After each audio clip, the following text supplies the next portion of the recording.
Hey there, welcome to Craft Central Designs. As promised, today I'm sharing with you a whimsical face painting tutorial. And while I'm at it, I'm going to create this piece as one of the ornament embellishments for a 9-foot Christmas tree and a gingerbread theme that I will be creating for the Quantum House.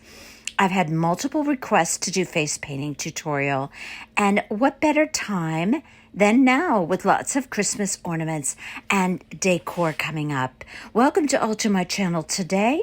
If you're not currently a subscriber, I hope you will become one, and as well give this video a thumbs up if you enjoy the tutorial.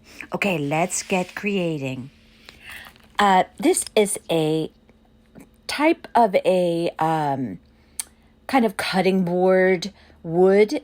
Obviously, it's not really a cutting board, but it's in the shape of one. Let's put it that way. I've had these for a while. I believe I got it on Amazon in a pack of like 8 or 10. Very inexpensive. They're 12 foot long. 12 foot. Oh, for heaven's sakes. 12 inches long. Oh my goodness. And I believe 6 inches wide, 6 or 8 inches wide. Okay, so I'm going to be using some paints here. I like Crafters Collection. They go on like butter. They're awesome. I love them. Very smooth and creamy. I'm using red, black, white, and a gingerbread color called Cedar Bark. I also have here some pretty 1.5-inch wired ribbon. That's from craftersoutlet.com.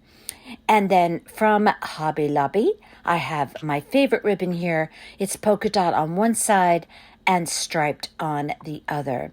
And then I had another little polka dot one from Walmart. They have great little ribbons at Walmart, so check that out in their sewing department.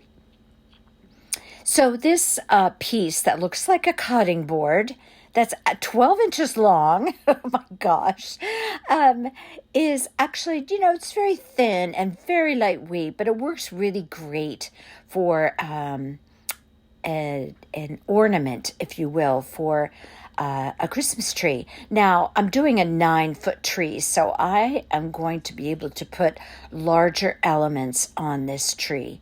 Anything like a 7-foot tree and up is great for larger elements. And I love adding large elements to a Christmas tree. So, those kind of embellishments, those add-ons to a tree, they have such beautiful impact on the tree. Everything doesn't have to be a round ball or a small ornament. Think larger. It really, really is amazing what it looks like. All right, so what I'm going to do is I draw everything on with a pencil first. I make mistakes just like everyone else, and I like to have the ability to erase them when I do. And I never start painting without using a pencil to draw it on first. Now, I'm a little bit, I guess you could say, fanatical or anal, either or. But I do like to make sure things are just the way I want them. And so I often have to erase and correct little aspects of whatever I draw on. That's what I'm doing here. And the reason why I'm drawing right on this piece the way I am is because of course, I'm going to be painting this in a gingerbread color, but if I painted it, I was concerned that you would be able to see what I was doing. So I decided to go ahead and draw it on a lighter surface. I do end up painting over this. You'll see here in a bit. And then I redrew it. But at least if I do it this way, you're going to have a better view of what I'm doing. So yeah, that's why I'm doing it this way. Had a little something on my eraser, but it doesn't matter because I'm going to be painting over this. But make sure that your eraser is nice and clean when you start erasing on any kind of project where you're penciling in your design before you actually paint it on. Oh, 6 inches. Yeah, 6 inches wide. So that helped me. So what I'm doing here is I'm finding my center point of my piece. And I've just put a little dot there, and that's going to help me to be able to figure out where I want to place everything.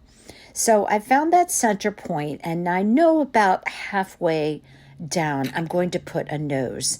Now, my nose, you can make your nose round if you want, or you can make it a little bit more of an oval shape. That's what I do, and I place it horizontally.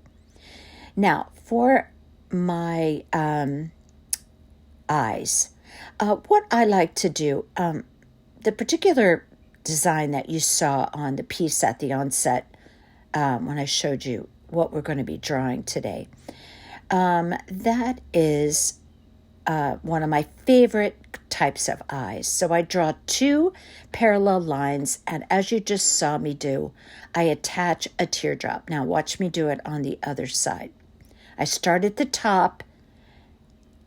I bring my pencil line down, and I draw a teardrop, and I connect it to that straight line that I drew. Now I want the bottom of my eyeballs to be pretty much level with one another. If they're not, that's the beauty of using a pencil. See how I'm pointing there? That's what you need to achieve. So I have my 2 straight lines going right down the center. Now, how long those straight lines are depends on what piece that you're using to draw your lines on.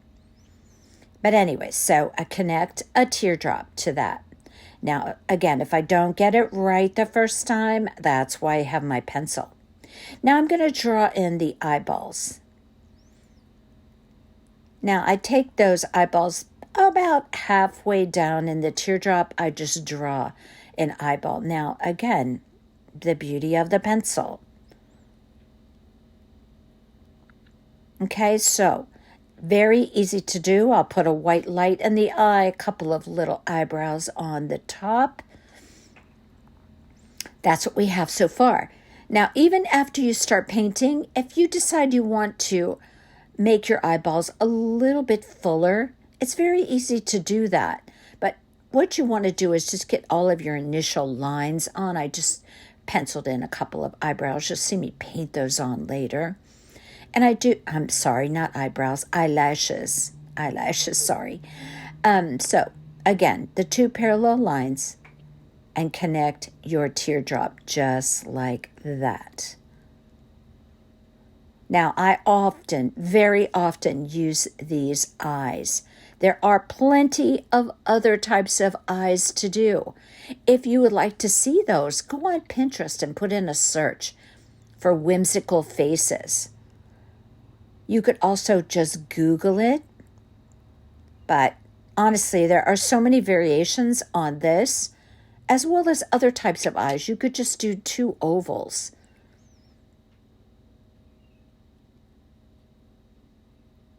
And just, you could do circles. You could do whatever you like. But the types of eyes that I do, I've had requests to show how I do them. So therefore, that's what I'm doing now. Now, I'm going to be drawing in a mouth. So what I do is about halfway across my nose, I start my mouth lines on each side. So I kind of want the corners of the mouth to be about level with a halfway point through the nose. So if I were to divide the nose in half, that would be the midpoint. And then I start my smile lines kind of level with that. And then again, 100 ways to draw a mouth. You could do a curly squiggle mouth. You know, there's just so many, and I can't cover all those obviously in one video. I'm specifically showing you how I'm going to do this particular face, which is very typical of how I do my gingerbread projects. And trust me, gingerbread is coming up. I have a 9-foot tree to decorate. So yeah, that's coming up.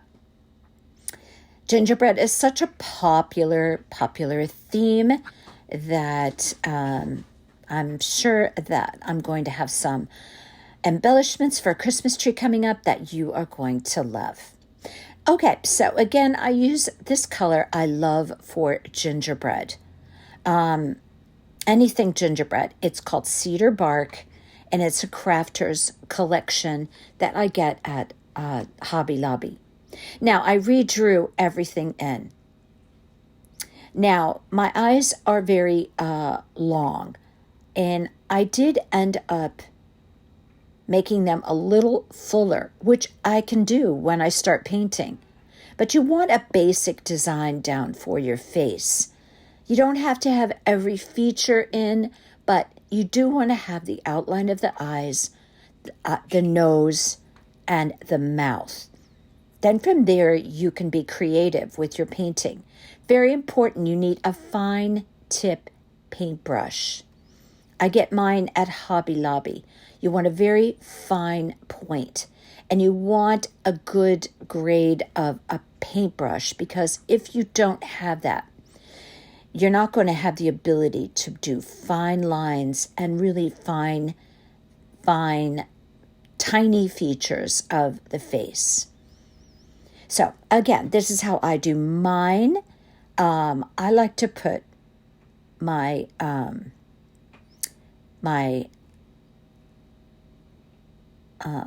eyeballs in first. Now, that's what I'm creating here, and I take my time on this part. I'm very careful to follow the lines, make them nice and crisp and delineated.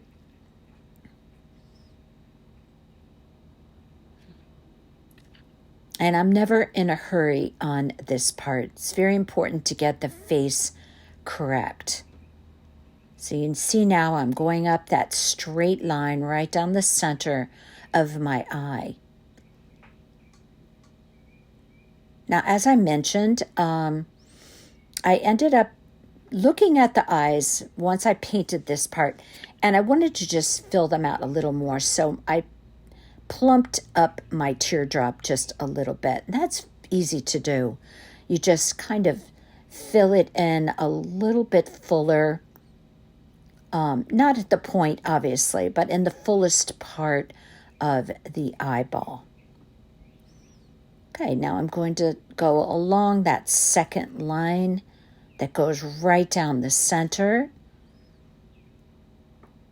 Now, one thing that I can tell you, very important, you don't want to use a thick paint on this part. The smoother your paint is, the better and the easier it is for you to do this part. My chalk paint, often I use Waverly ink chalk paint, and it would just be too thick for this. So I always go to my acrylic.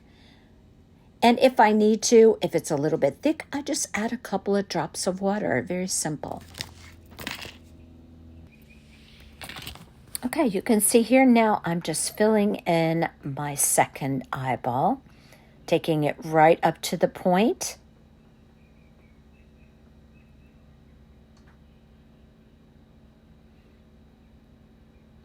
Right up to the peak. Now, when I'm working on fine features of a face, I turn my project different directions to get the best vantage point to really focus on every little aspect of the features of my face. As you can see, I turn it around different directions, and I make sure that my lines are very crisp. What if you make a mistake? What if you go out of the lines? Well, very often, if you make a mistake that you just really just don't like what you just did, or something was a little bit too big on one side, or whatever the case may be, you could always take your base color, which would be that cedar bark. Wait until all the paint dries, take your cedar bark and go over the tiny little area that you made a mistake. If you need to, you might have to put a couple of coats, but it will work. You will be able to camouflage your mistake. Okay, so now I am outlining the bottom of the eye. Now I'm going to be filling in this area with white. That's going to be the white of the eyeball, obviously. Now, if you want to do the white part first, you can. Honestly, I change it up. I don't always do the black part first. Sometimes I do the white, but just be aware that, you're probably going to do touch up once you get your eyes done. You might have to touch up a little bit of the black or touch up a little bit of the white or fill in the white a little bit more. That's all a part of creating faces. You don't necessarily get it perfect the first time, and you may need to, touch up here and there. But again, take your time on this part. So I'm using a very fine line to outline the area where the whites of the eyes is going to be. Now, that's the purpose of having that very fine point paintbrush, and a good one. All right, now I'm going to draw in and follow the line of the mouth that I drew in with a pencil. Now you can always thicken up this line if you want to, but initially what you want to do is just get the line down, okay? Get the line down on your piece. You can always change it up. I actually did. I added a little bit of a fullness of the mouth. You'll see right there in the center later. But what I'm doing here is I want my line, and I want to make sure that I have that on there. So I just complete that line with my fine point paintbrush. And again, take your time. Now, on the corners of the mouth, I drew little hearts. I typically do that on anything gingerbread. You could do whatever you want. If you just want to do little, turn up the corners of the mouth. If you don't want to use a heart, that's fine. You do you, with respect to, little features of the face. Okay, so I'm going to take some red paint, and I'm going to outline my circle first, and then I'm going to fill it in with my red. Now, I won't be done with this nose after I do that, because later you're going to see me outline the nose with a very fine black line, but I don't want to do that while it's wet. You want to wait till it's completely dry. Then I'm also going to put a little bit of a whitewash over the nose, and it's going to soften that red a little bit, and you'll see that here in a little bit. But right now I'm just getting, again, the basic outline of the nose and filling it in. Now I'm going to go ahead and fill in the lines of my heart. Now for this red on this cedar bark color, I did have to put a couple of coats. So I wait till the first one dries, and then I put my second coat on. These hearts as well are going to be outlined with my fine point paintbrush in black. And you'll see that here in a little bit.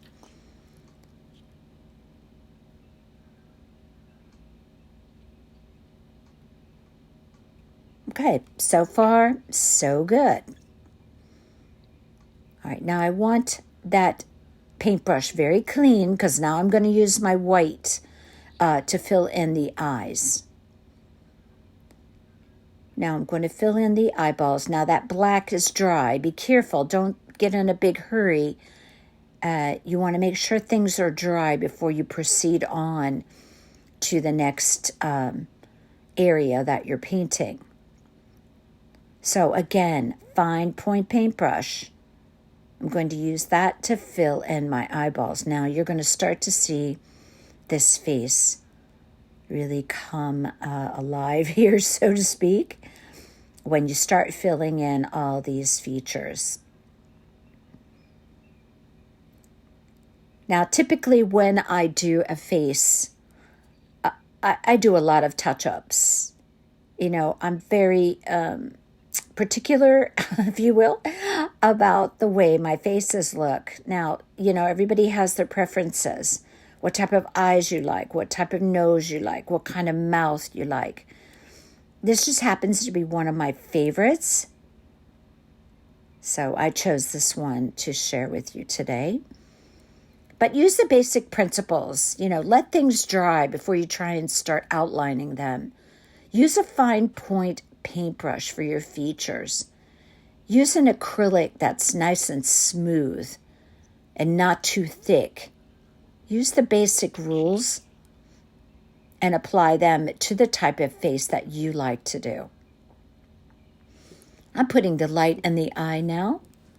Now, initially I made them very tiny, but then I decided, I think I want them a little bit bigger.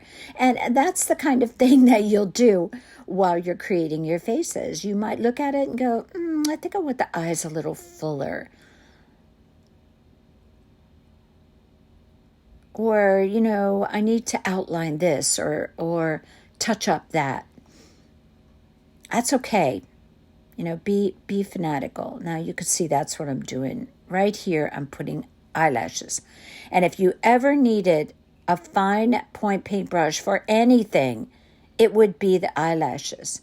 You want to just make them a little bit wispy.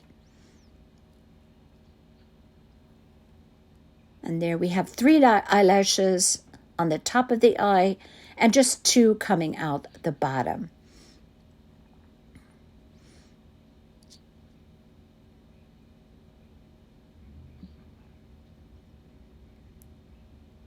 Another thing that I do while I'm painting faces, I always make sure that I clean my brush really well in between colors.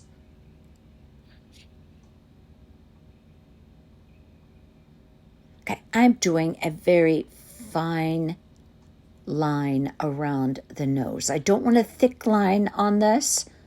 I want a very fine line. So that's where my fine point brush comes in handy. Now, doing that same fine line. I use a very light touch when I'm doing this because I don't want a heavy line. I just want kind of almost like a wispy line, kind of like the line that I used to create my eyelashes. If you do your eyelashes and you're not happy with them, go back to that tip that I just gave you a bit ago. Let it dry. Take a little bit of your cedar bark color or whatever color you're using for your gingerbread and just take your fine point brush and go over it a little bit, those areas that you didn't like, whatever eyelash you didn't like. No harm done. You can correct a lot of mistakes when you're painting like this. Okay, now I'm going to take my fine point brush and I'm going to go around and create all of my squiggle lines around the perimeter of the rectangular piece of that wood piece. Now I do thicken up my lines a little bit while I'm painting this part on. I don't keep them super fine because I do want to have those prominent on the piece, but yet not super thick. So I'm going to go around the piece and paint on all my lines. Then I go back over it again with the white. And once you've got those lines on, it's really easy to go back over, just do a little touch up, make sure everything is filled in and a solid white line. Now later you're going to see that I'm going to go in with some little dots to further decorate this piece along the little curves of my squiggly line. This part's super easy. However you want to make your squiggle lines is completely up to you, but they certainly don't have to be perfect.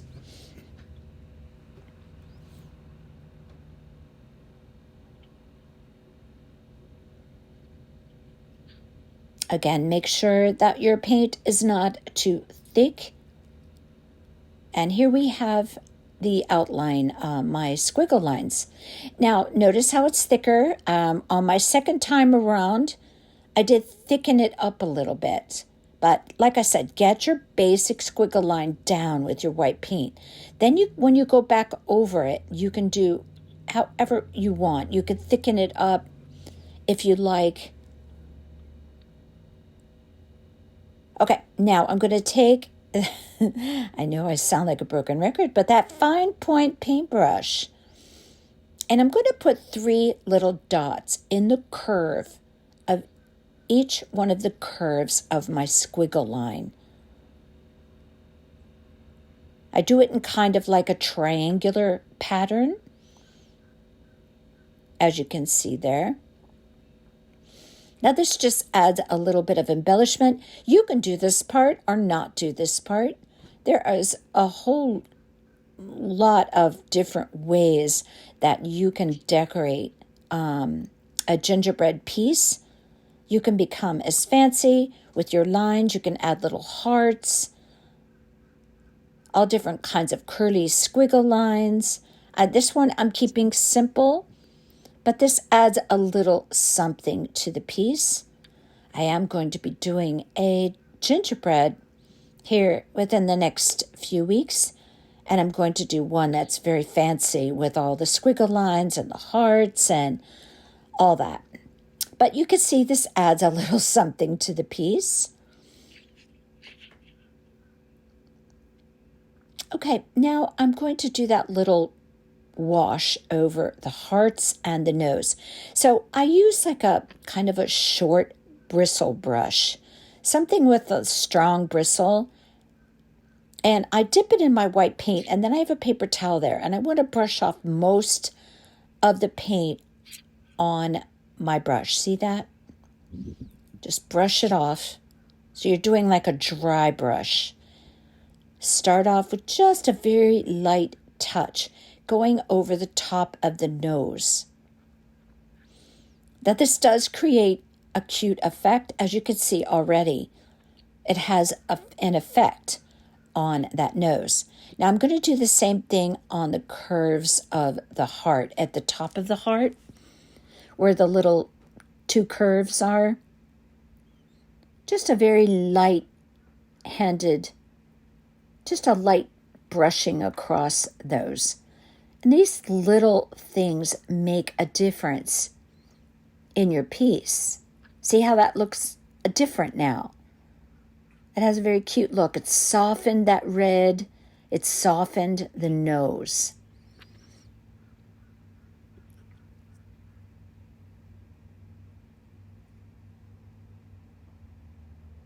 Okay, it's time for cheeks. Now, I got another brush, same type of brush. That's, you'll see it here in a sec. Sorry, my hand's out of frame here. But I'm just dipping my paint in the white. Okay, in the red. I'm sorry, we're doing cheeks. Sorry. sorry. Okay, so I brush it off on the paper towel almost completely with all the paint off of it. I just want the tiniest bit of red on my brush.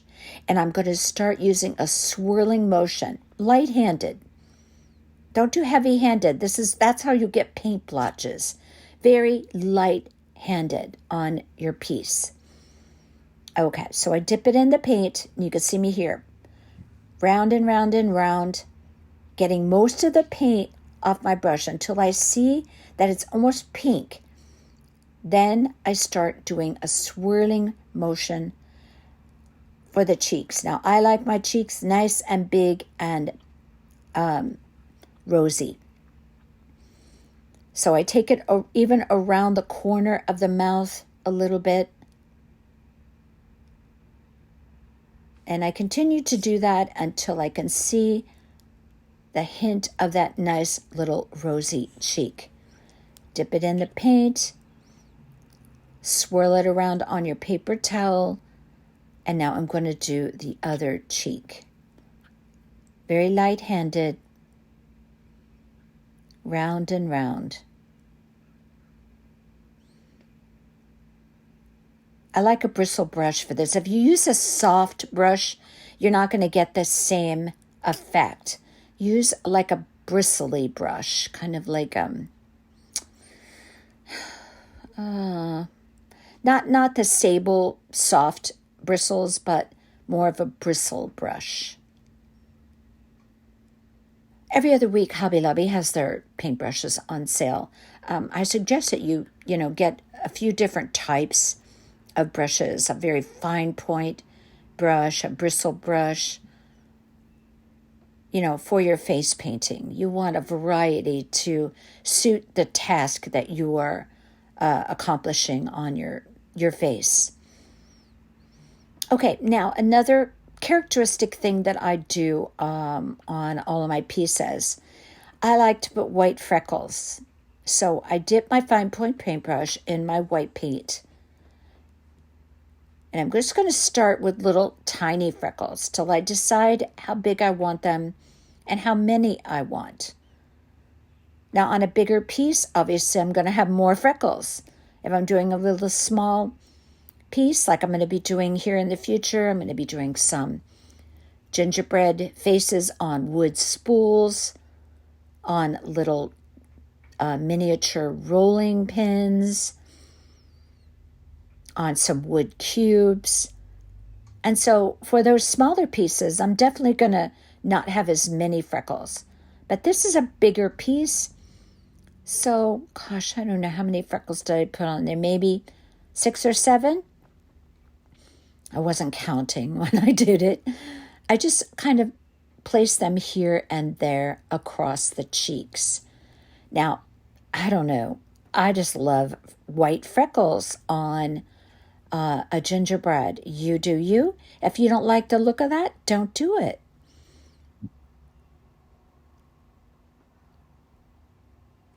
Now, I did plump up my freckles a little bit after this because I decided they were just a little bit too small.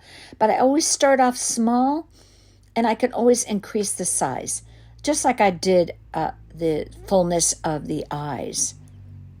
I ended up plumping those up a little bit by just, increasing the size of the black part and then bringing the line around for the bottom of the eye. But that's up to you. You might like your eyes longer like this. Oh my goodness, you could just really. I have some other types of eyes that I do. I actually have shown you those on many occasions on my channel. I have them drawn out on a piece of paper. I didn't bring it out this time because we're just focusing on this type of eye right now. So I will be bringing that to your attention in future videos.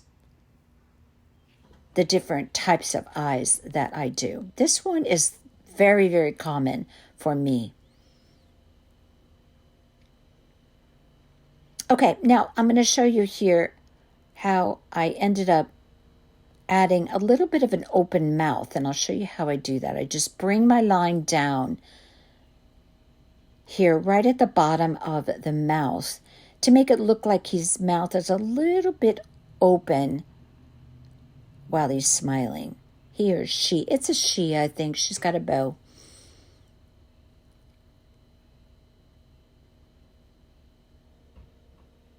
You see how I'm just widening that to give it the look of just a little bit of an open mouth with the smile.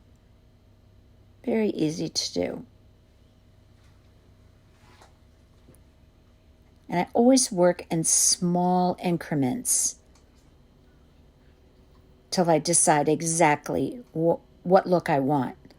And that holds true for this. As you can see, I'm just moving in small increments with my paintbrush. Now, I thought that was a nice improvement to that mouth. Now, I'm thickening up my line a little bit. Like I said, you'll find that you want to do that. But as long as you have that basic guide to where you're going to place everything with your initial pencil line and then your initial paint lines, you can always change things up as you like. Now see here what I'm doing? I'm doing just that. I decided I wanted to, make a more defined line around the nose. And now I'm touching up the eye a little bit, kind of filling in the eyeball. But see, these are the things that you do. You kind of sit back, look at the face, see what you would like to change, what needs to be refined, if you will. And it was as easy as that. So I'm going to try as much as possible to focus on the eyes of the pieces that I do in the coming weeks. And I'm probably going to change it up and do different eyes. So I'll be mindful of, trying to show you that. But I just wanted to do a bigger piece so you could really kind of see how I go about it. So I'm going to make a little bow here. I have this really pretty 1.5 inch RG ribbon from craftcentraldesigns. I think Amazon has a pretty 1.5 inch gingerbread ribbon as well. Hobby Lobby has a pretty one as well. I just saw it the other day. Oh my gosh. I went to Hobby Lobby the other day and I went through the Christmas department and it was just so joyous. I was just purchasing all kinds of pieces to go on a gingerbread tree that I'm creating for the Quantum House. And you may have heard me mention this before, but I do holiday and just regular everyday decor for a beautiful facility like the Ronald McDonald House. It's very, very much the same premise, the same model. And I love my affiliation with this facility, and I'm so excited about this big gingerbread tree I'm going to be doing. But anyway, this beautiful facility, it houses temporarily families that have a child in the family that's being treated at the hospital on the same campus for a serious medical condition. So this tree is going to be enjoyed by families and children and the staff of this facility, and I'm so happy to be doing it. Think about maybe doing something similar in the area where you live, perhaps a homeless shelter or some type of shelter for women, maybe an underfunded school, just somewhere where maybe they don't necessarily have the funds to decorate for Christmas.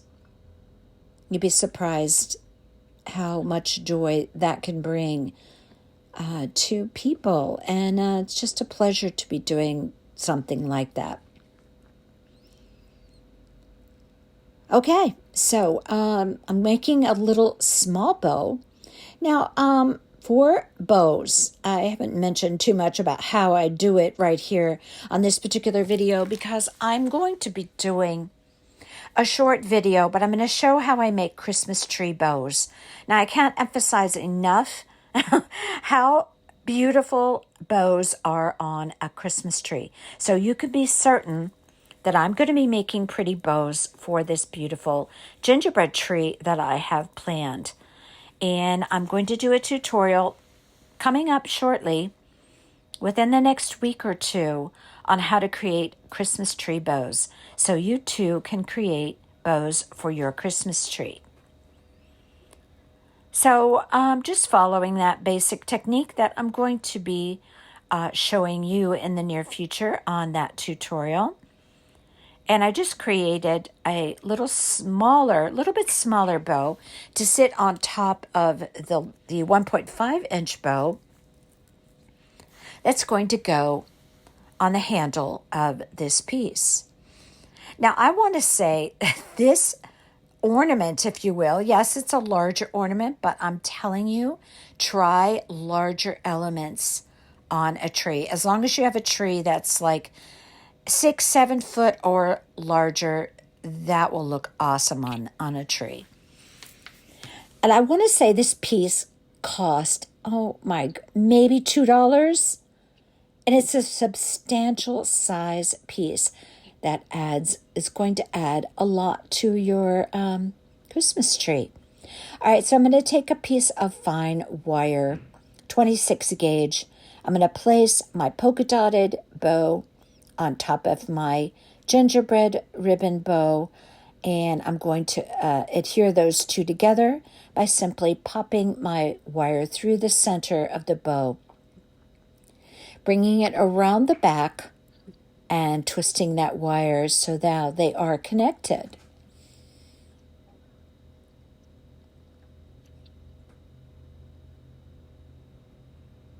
Now I'm going to be showing you something here in just a bit, my next project coming up, because I think it is such a great find from Hobby Lobby. And if you are a gingerbread lover, I'm going to show you what I'm going to do with it. So if I show you ahead of time and you generally like to produce projects that I do on my channel, you're going to love it. Okay, so for the hanger, I love this. It's kind of a satiny cord, and I get this at Hobby Lobby. Now, this particular little spool of that I got in the sewing department at 40% off. Now, last year, and I haven't seen it yet at Hobby Lobby, but they produce this same cord on a spool in the Christmas department. Now, I haven't seen it yet. I'm waiting for it to show up. But before, I already had this in my stash, so I just went ahead and used it. But I just fed it through that hole, looped it, tied a knot on the end, and that's just going to be my hanger, so I can hang it from the branch of the Christmas tree. Okay, now I'm trimming up my ribbons. I do so at an angle. If you prefer, you could dovetail it. I think on a smaller bow, I think the angle looks better, but you do you. I tend to do this on all my bows, so yeah, I don't really do too much dovetailing. Okay, so now to finish this piece, oh, by the way, I'm going to paint the back. Okay, so I know that looked like, what? She didn't do the back? Of course I'm going to paint the back. But I'm just going to paint it with that cedar bark, and that's it. I'm not doing anything else to the back. I'm just going to paint it the gingerbread color. Okay, now I have my bow done. I have my hanger on. And I'm going to do one more thing. That's going to make this piece a little bit more outstanding on the tree. And the lights on the tree are going to make this glisten a little bit, because I'm going to use an ultra fine white glitter. So I just squirt a little bit of my Mod Podge on a paper plate, and I take a paintbrush about the size that will fit painting along those white lines. And I'm going to use Mod Podge and a paintbrush and paint in small segments along that paint line. And then I'm just going to tap my ultra fine white glitter over those lines, and it's going to give me a shimmer to my piece. It's not a chunky glitter. It's ultra fine. I get my glitter at Hobby Lobby. They do have that on sale. I don't know if it's every other week, but I always seem to catch the sales. When I see it's on sale, I pick up different colors, especially during Christmas. I prefer an ultra fine glitter. It gives you more of a shimmer than a glitter look. I just, I'm not too crazy about the big chunky glitter. I like the effect of the ultra fine. So keep that in mind. It depends upon what kind of look you want. But just going to sprinkle that on. I knock off the excess, and I make sure I do it on like a big piece of paper so I can just wad that up and throw it in the trash, because you know how glitter can be. During the holidays, I perpetually have glitter on my face, okay? It's like never ending. Sometimes I'll go to work and I'll say, oh my gosh, I have like glitter in my eyebrows or something when I look in the mirror.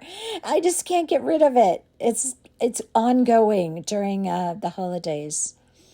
So sometimes I'm glittery like wherever I go. So yeah. But I love the effect of this glitter on this piece.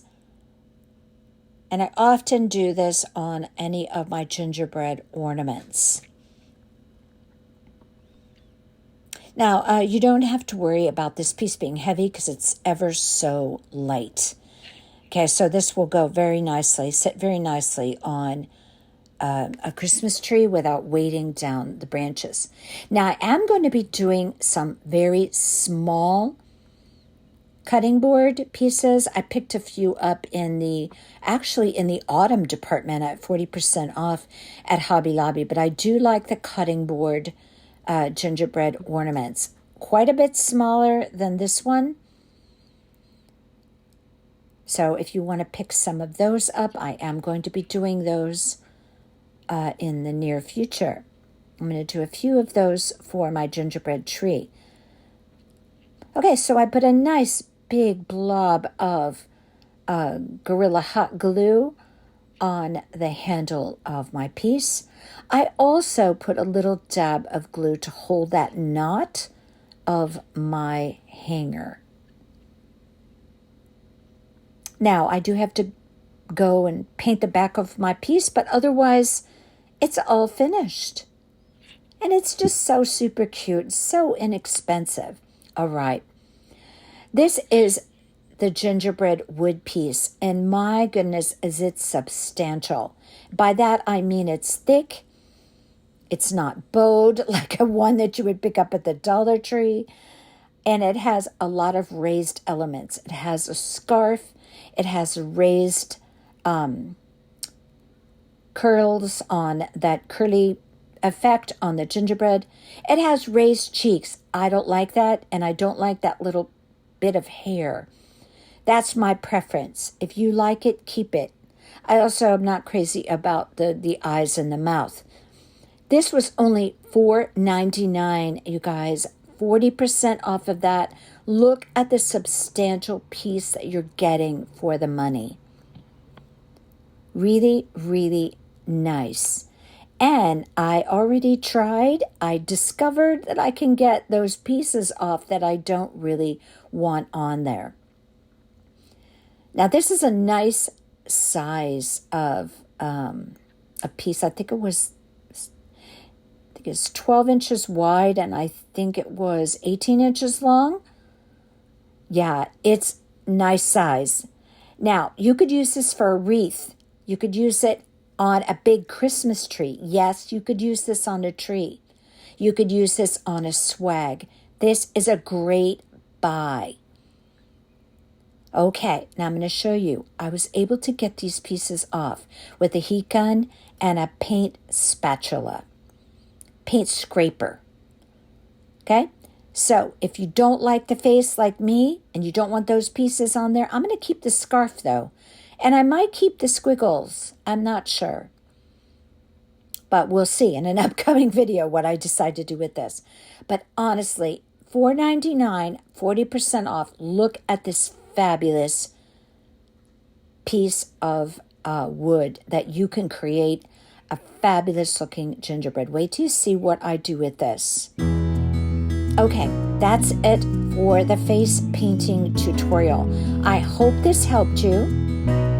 And in the future, you're going to see that I'm going to do different faces. But for this particular face, one of my favorites, I hope this was beneficial to you, from the drawing to the painting to the finishing of the piece to create something to put on your tree. Okay, until next time, you all take care.